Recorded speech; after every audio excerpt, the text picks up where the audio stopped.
اعوذ باللہ من الشیطان الرجیم بسم اللہ الرحمن الرحیم۔ لیسن آف فیتھ کے ناظرین، السلام علیکم ورحمۃ اللہ وبرکاتہ۔ ناظرین، قرآن مجید ایک ایسی کتاب ہے جس میں اللہ تعالیٰ نے انسانوں سے بات کی ہے، اور یہ قرآن اگر پہاڑوں پر نازل کیا جاتا تو وہ بھی اپنی جگہ چھوڑ دیتے۔ اللہ کی پہچان اللہ کی نشانیوں سے ہوتی ہے۔ قرآن مجید میں اللہ تعالیٰ فرماتے ہیں، تم میں سے کون ہے جو غور کرے، بے شک عقل مندوں کے لیے نشانیاں ہیں۔ اور اللہ فرماتا ہے، ہم دکھائیں گے تمہیں اپنی نشانیاں کھلے آسمان کے تلے اور تمہارے اندر، حتیٰ کہ تم کہہ اٹھو گے یہی حق ہے۔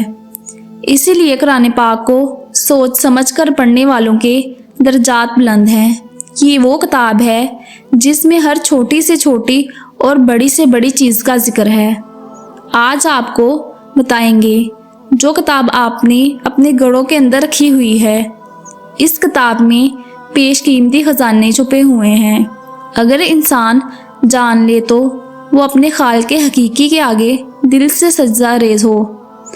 آپ یہ جان کر حیران ہوں گے، جو مختلف دھاتیں جو زمین پر استعمال کرتے ہیں وہ اس زمین کی پیداوار نہیں، بلکہ وہ کسی دوسرے سیارے سے آئی ہیں، جیسے لوہا جو لاکھوں سال پہلے زمین پر آیا تھا۔ سائنس نے یہ آج بات ثابت کی ہے، مگر قرآن مجید میں اس کا بیان 1400 سال پہلے کر دیا گیا تھا۔ سورۃ الحدید کی آیت نمبر 25 میں اللہ تعالیٰ ارشاد فرماتے ہیں، اور ہم نے لوہا اتارا، اس میں سخت لڑائی جنگی طاقت ہے اور لوگوں کے لیے فائدے بھی۔ آپ یہ سن کر مزید حیران ہوں گے، جو پانی ہم روزمرہ زندگی میں استعمال کرتے ہیں وہ بھی اس زمین کا نہیں، بلکہ لاکھوں سال پہلے اسے زمین پر اتارا گیا تھا۔ اور سائنس نے آج جیو کیمیکل اسٹڈی کے ذریعے پتہ لگایا ہے، جو یہ بات قرآن مجید میں 1400 سال پہلے بتا دی گئی تھی۔ سورۃ مومنون کی آیت نمبر 118، اور ہم نے آسمان کے اندر سے پانی اتارا، پھر اسے زمین پر ٹھہرایا، اور بے شک ہم اسے لے جانے پر قادر ہیں۔ اس طرح انسان کے فنگر پرنٹ دوسرے انسان سے نہیں ملتے، اور یہ بات قرآن مجید میں 1400 سال پہلے بتا دی گئی۔ سورۃ القیامہ کی آیت نمبر 4، اور ہم اس بات پر قادر ہیں کہ ان کی انگلیوں کے پوروں تک کو ٹھیک کر دیں۔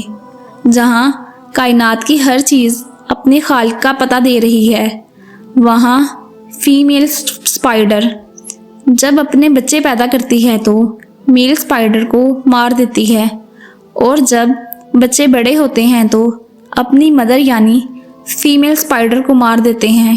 یہ دنیا کا سب سے کمزور گھر ہے، جہاں آپس میں ایک دوسرے کو قتل کر دیتے ہیں۔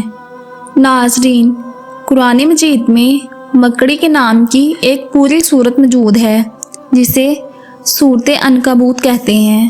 سورۃ عنکبوت کی آیت نمبر 7 میں اللہ تعالیٰ فرماتے ہیں کہ جنہوں نے اللہ کے سوا کوئی اور مددگار بنا رکھے ہیں، ان کی مثال مکڑی کی طرح ہے جس نے گھر بنایا، اور بے شک کیا اچھا ہوتا اگر وہ جانتے۔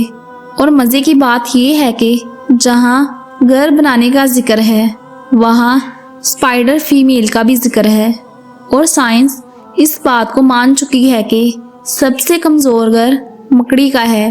اور اگر اسپیس کی بات کریں تو ناسا نے ایک ایسا دریافت کیا ہے سیارہ جس پر 2 سن رائز اور 2 سن سیٹ ہوتے ہیں۔ اس سیارے کی دریافت 2011 میں کی گئی۔ اس کا ذکر قرآن مجید میں 1400 سال پہلے کر دیا گیا تھا، جس میں یہ ہے کہ اس سیارے میں 2 مشرقین اور 2 مغربین دیکھنے کو ملتی ہیں۔ قرآن مجید کی سورۃ المعارج میں اس بیان کا ذکر ہے، تو مجھے تمام مشرقوں اور تمام مغربوں کے رب کی قسم، بے شک ہم ضرور قادر ہیں۔ اس طرح سورج زمین پر توانائی کا سب سے بڑا ذریعہ ہے، اور سورج میں 92% ہائیڈروجن اور 8% ہیلیم ہوتی ہے۔ اگر ہم پیریوڈک ٹیبل کی طرف دیکھیں تو ہائیڈروجن کا سمبل H سے شروع ہوتا ہے اور عربی میں ہا کہتے ہیں۔ اگر قرآن پاک کی طرف چلیں تو قرآن مجید میں شمس کے نام سے مکمل صورت ہے اور شمس کا مطلب ہے سورج۔ اس کی کل آیات 15 ہیں اور ہر لفظ ہا پر ختم ہوتا ہے۔ اس صورت کو قرآن مجید میں 91 نمبر پر رکھا گیا ہے اور حیرانگی کی بات یہ ہے کہ سائنس اس بات کو تسلیم کر چکی ہے کہ سورج اس کائنات کے بننے کے 91 ملین سال کے بعد ہی بنا تھا۔ ناظرین، سائنس آج یہ بات ثابت کر رہی ہے کہ مرنے کے بعد انسان کی ہڈیاں باقی رہ جاتی ہیں، جبکہ قرآن مجید میں 1400 سال پہلے یہ بات بتا دی گئی تھی۔ سورۃ بنی اسرائیل کی آیت نمبر 50 میں اللہ تعالیٰ فرماتے ہیں کہ اور انہوں نے کہا کہ ہم ہڈیاں اور ریزہ ریزہ ہو جائیں گے، تو کیا واقعی ہمیں نئے سرے سے پیدا کر کے اٹھایا جائے گا؟ تم فرماؤ کہ پتھر بن جاؤ یا لوہا۔ اس طرح ناظرین، جب ایسٹروناٹ اسپیس میں جاتے ہیں تو وہاں آکسیجن کا لیول کم ہو جاتا ہے اور انہیں سانس لینے میں دشواری پیدا ہوتی ہے۔ یہ فیکٹ سائنس نے آج دریافت کیا ہے، جبکہ قرآن مجید میں اسے 1400 سال پہلے بتا دیا گیا تھا۔ اور جیسے اللہ ہدایت دینا چاہتا ہے تو اس کا سینہ اسلام کے لیے کھول دیتا ہے، اور جسے گمراہ کرنا چاہتا ہے اس کا سینہ تنگ اور بہت تنگ کر دیتا ہے، گویا کہ وہ زبردستی آسمان پہ چڑھ رہا ہے۔